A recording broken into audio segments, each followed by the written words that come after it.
কেউ কথা রাখেনি। ৩৩ বছর কাটল, কেউ কথা রাখেনি। ছেলেবেলায় এক বষ্টুমি তার আগমনী গান হঠাৎ থামিয়ে বলেছিল, শুক্লা দ্বাদশীর দিন অন্তরাটুকু শুনিয়ে যাবে। তারপর কত চন্দ্রভুক অমাবস্যা চলে গেল, কিন্তু সেই বষ্টুমি আর এলো না। ২৫ বছর প্রতীক্ষায় আছি। মামাবাড়ির মাঝি নাদের আলী বলেছিল, বড় হও দাদা ঠাকুর, তোমাকে আমি ৩ প্রহরের বিল দেখাতে নিয়ে যাব। সেখানে পদ্ম ফুলের মাথায় সাপ আর ভ্রমর খেলা করে।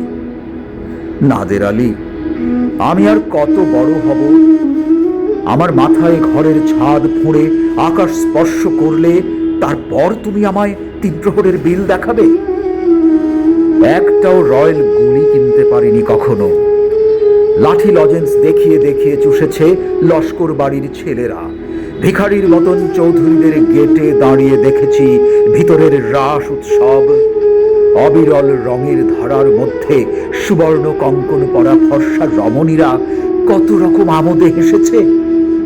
আমার দিকে তারা ফিরেও তাকায়নি। বাবা আমার কাঁধে কাঁধ ছুঁয়ে একবার বলেছিলেন, দেখিস একদিন আমরাও। বাবা এখন অন্ধ। আমাদের দেখা হয়নি কিছুই।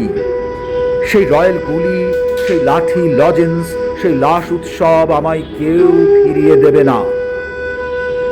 বুকের মধ্যে সুগন্ধি রুমাল রেখে বরুণা বলেছিল, যেদিন আমায় সত্যিকারের ভালোবাসবে সেদিন আমার বুকেও এরকম আতরের গন্ধ হবে।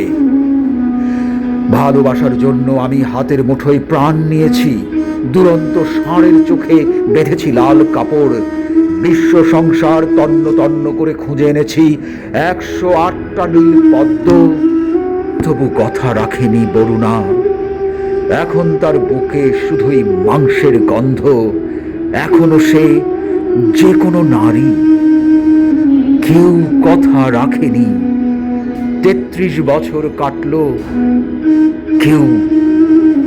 কেউ কথা রাখে না।